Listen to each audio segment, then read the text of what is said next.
This time it could be curtains for Brazil's President Dilma Rousseff facing impeachment as her center-left coalition partner prepares to quit the government over the widening scandal born of kickbacks at state oil company Petrobras. Rousseff done in by cover-up allegations, but she's not going quietly, nor is her predecessor, Luiz Inácio Lula da Silva, calling it a coup and a witch hunt, pointing to the partisan stances of key investigating magistrates. He's also in the eye of the storm as the bid to bring him back into the cabinet to shield him from prosecution remains very much up in the air. Is the problem with the ruling Workers' Party, in power for the past decade and a half, or has the worst recession in decades exposed weakness in the nation that used to put the B in bricks, weakness in its institutions? More importantly, what will change mean? Is the alternative better? And why does the pendulum seem to be swinging against the left in many parts of Latin America these days? Today in the France 24 debate, is it the end of the road for Rousseff? With us, Gabriel Zacharias of the University of Sao Paulo, currently a guest researcher at the French Social Sciences Institute, EHESS. Welcome back, sir. Hi. We want to welcome we have another Gabriel with us, Gabriel Rocha Gaspar of the 18th of March Democratic Movement, which is squarely against impeachment. That's it. Thank you for being with us.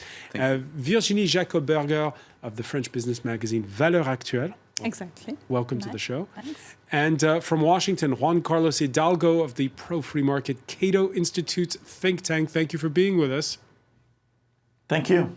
The France 24 debate, where you can join the conversation, and you have already on Facebook and Twitter, hashtag F24debate.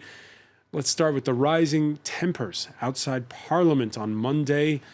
Dateline, the capital, Brasilia, the Order of Attorneys of Brazil filing a new impeachment request against Brazilian President Dilma Rousseff, accusing her of obstructing justice by bringing Lula into the cabinet.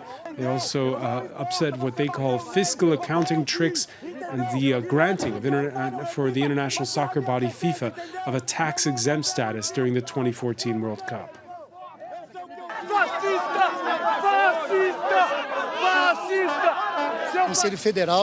Crimes of responsibility as defined in our Constitution were committed by President Rousseff. Therefore, we want the law to be applied. We are not prejudging, we are just denouncing crimes. We want the Congress to judge them now. Gabriel Zacharias, should Dilma Rousseff be impeached? Well, I believe you're not asking my personal opinion or asking if I think this is going to happen. It's hard to tell right now. It's always hard to predict. But of course, there was an important maneuver that happened today that PMDB, that was the major party of the presidential coalition, left the government. They are no longer part of the government support in the Congress. And this is a clear maneuver to try to speed up the impeachment procedure. There's one important thing that you have that was mentioned now with the request that was filed today by the lawyer's order in Brazil, that it's important to try to understand that the impeachment procedure that's going on, that's being led right now in the Congress by the president of the lower house, Eduardo Cunha, is not about corruption. This is something that is not evident for most of the people, even in Brazil. If you ask people on the street, they are protesting against corruption and demanding impeachment, and they think this is the same thing. But actually, the impeachment procedure is based on this, what you call the fiscal tricks, right? It's based on the supposed to be a crime of fiscal responsibility. So the president of the lower house, Eduardo Cunha, when he opened the procedure of impeachment, he says it clearly. Explain to us those fiscal tricks. What are those exactly? Yeah, so he says manipulation of growing deficit. So it's actually in that case he didn't use that one in the procedure that's going on right now. He said that's interesting that he says. Literally in his text, that all the allegations trying to link Dilma and Lula, but especially the problem there is Dilma, trying to link Dilma with the corruption scandals are not grounded. He says that in the text of the impeachment. He said the impeachment procedure. He says those are not grounded, they are just a speculation, and he rejects those accusations, and what he accepts are the allegations about fiscal responsibility. In that case, he's accusing Dilma of having issued a couple of decrees in which she has authorized the use of supplementary credits, which would be a breaking of the law of fiscal responsibility, because this means using money that was not approved in the budget of the Union, that was approved by the legislative power. And is she guilty as charged? Actually, that's one of the problems, is that this kind of maneuver of using supplementary credits is kind of common. Many presidents have done that before. And also governors Yes. for every major state in the federation. Yeah, but it's not because they have done that it's not a manipulation of growing deficits. So I think it's a huge charge against Dilma. Should she be impeached? And if so, on what charge? Because as we see, there's lots of different things floating. Yeah, I think actually there's a rising change that the impeachment against Dilma is going on. It's just, and we could really What's say... the most damning charge against her? But I think today was really like a pivotal moment on the political part because of this impeachment, and the charges are very important because it's kind of fails publication of growing deficits and manipulation on the budget. Okay, so this is what's going on with the impeachment.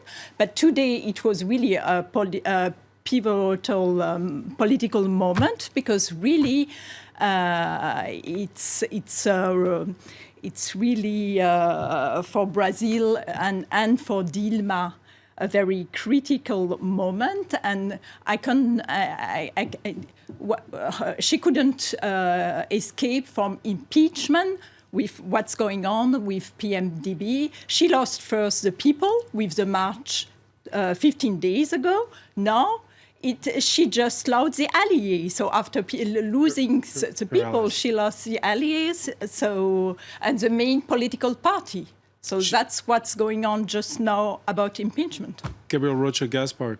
I believe what she says, that she has lost support, is correct, but one must say also that Brazilian media has played a definitive role in lowering Dilma's popularity through accusing her of corruption that's widespread within the political system. So we've been charging PT for all the corruption scandals that happen in Brazil, when actually all political parties are involved in corruption scandals. For example, the impeachment commission itself, 36 of the 65 members of the commission face legal proceedings. One of them, Paulo Maluf, can't leave the country because he's got a warrant for money laundering. He was condemned in France. He was condemned in France. If he comes to France, he will be in jail for at least 3 years. Deputy Eduardo Cunha, which Gabriel has spoken about. The Speaker of the lower house. Yeah, the Speaker of the lower house. He's known to have hidden... And even the Vice President, Michel Temer, supposed to be the President if there's the impeachment. And that's the point, because, of course, there's also allegation for what about corruption, but it's another... It's not on the corruption. But now come these obstruction of justice charges, and bringing Lula into the cabinet to stop him from facing justice. Isn't that obstruction of justice? That's actually based on a recording that was leaked to the press. Leaked to the press before any due legal proceedings. So that's being contested also. And the recording itself, it doesn't state anything. All right, there's what's legal, but there's what's right. Is she obstructing justice? Yeah, but we're not talking about assumptions. We may not assume that what they have done is illegal. We must know that it has been illegal, and it has got to pass through legal procedures. Before I turn to Juan Carlos Hidalgo in Washington, let's listen to Brazil's former president, who will know sometime next week whether he can join the cabinet after the Supreme Court rules on all of that. He calls it a witch hunt. Anyone who knows the value of democracy will not allow these aggressive impeachment proceedings against Dilma to continue. I think the democratic community will reject it. Dilma needs one thing right now, for the opposition to allow her to govern the country. Allow her to have time to think for this country and let her be judged when her term is over. Juan Carlos Hidalgo, your reaction to Lula's defense there? Well, I think that we cannot separate the political scenario that Brazil is facing from the specific charges that President Rousseff is facing in this impeachment process. I think that the impeachment process wasn't going anywhere 3 weeks ago until President Rousseff decided to appoint Lula as part of the cabinet. It was then that we see that this slow motion process suddenly going out of control for President Rousseff. We see that the mass protest, the largest that Brazil has seen in history. We see the polls that show that over 2/3 of Brazilians want her to be impeached.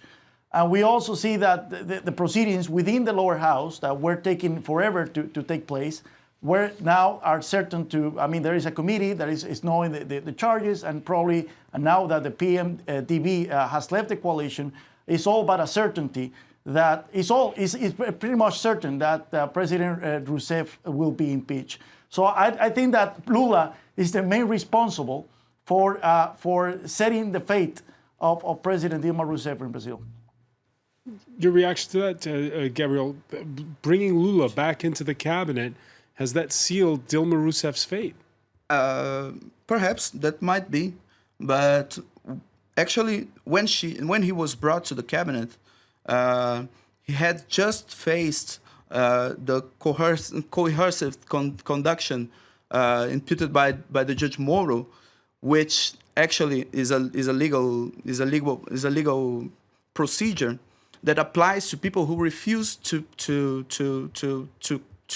appear in justice. And that was not the case of President Lula. So there was this whole tension, this whole scenario in which there was a persecution against these people in the PT, the Workers' Party. And I believe in that context, we needed high articulation in the government. And that was the reason why he was firstly called. Juan Carlos Hidalgo, the leaking of that telephone conversation between Lula and President Rousseff by that crusading magistrate Sergio Moro, was that the wrong thing to do? It was hours after the conversation occurred that it was public.